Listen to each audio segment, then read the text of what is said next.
Hi everyone. आज हम UPPC का सी साइड का सब्जेक्ट वाइज वेटेज देखेंगे, year by year break down करते हैं और 25 के लिए क्या स्ट्रैटेजी होनी चाहिए ये भी समझेंगे।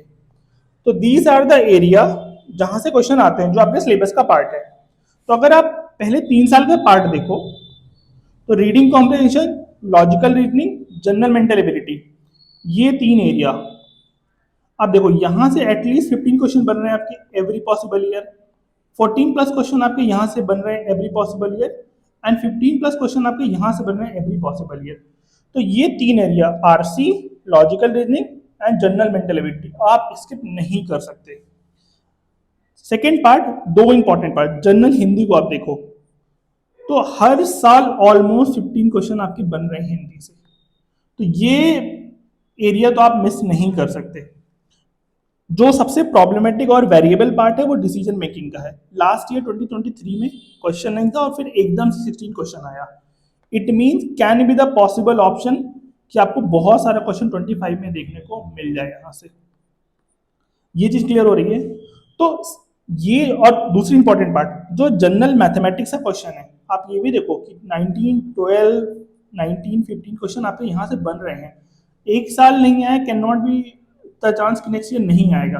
आप इसको भी एटलीस्ट अच्छे से प्रिपेयर करेंगे। तो ये एक पूरी स्ट्रैटेजी है। तो एक रफ आइडिया, आरसी, एलआर और जनरल मेंटल एबिलिटी आप बिल्कुल स्किप नहीं करेंगे।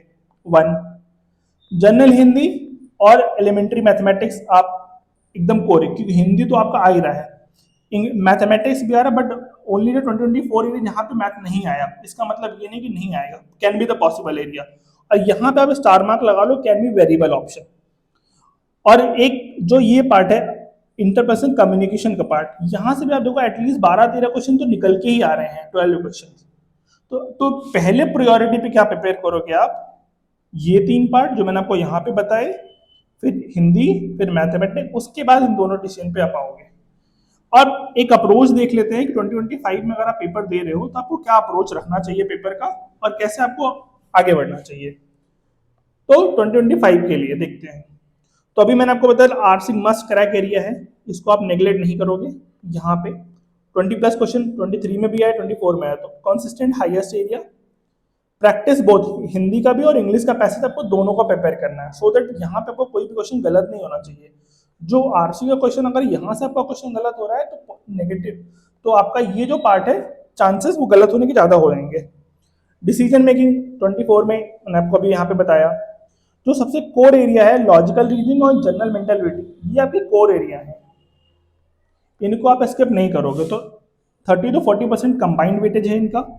इन पे क्या फोकस करना है आपको, पजल्स में फोकस करना है, कोडिंग डिकोडिंग फोकस करना है, number and letter series, blood relation and सोलोजिम्स।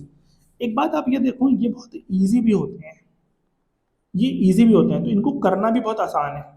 तो आप एलआर तो अच्छे से कर लो और जनरल मेंटल एबिलिटी भी कर लो आप। ये तो एकदम बहुत आसान सा एरिया, आप अगर थोड़ा सा भी प्रैक्टिस करोगे तभी हो जाएगा। और आरसी में अगर आप देखो तो ये भी बहुत डिफिकल्ट नहीं होता, अगर आप थोड़ी सी प्रैक्टिस करोगे तो आप अच्छा खासा वोटेज यहाँ से होल्ड कर सकते हो। अब आप देखो इंटरप्रिटेशनल स्किल्स पे, interpersonal skills sorry.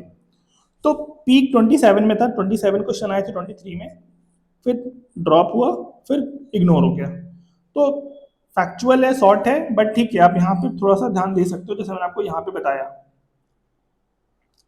And the last part is कि जनरल हिंदी एंड मैथमेटिक्स, जैसे मैंने बोला 15 प्लस क्वेश्चन यहाँ से आ रहे हैं और एलिमेंट्री मैथ से भी क्वेश्चन आ ही रहा है आपका, तो ये स्टेबल है। तो ये जो आपको प्रिपेयर करना है, तो मैंने आपको LR, general mental ability, Hindi, mathematics, ये एरिया आपको बिल्कुल अच्छे, और मैथमेटिक्स में आपको basic arithmetics, percentage, ratio, time spend, ये सारे कर लेने हैं।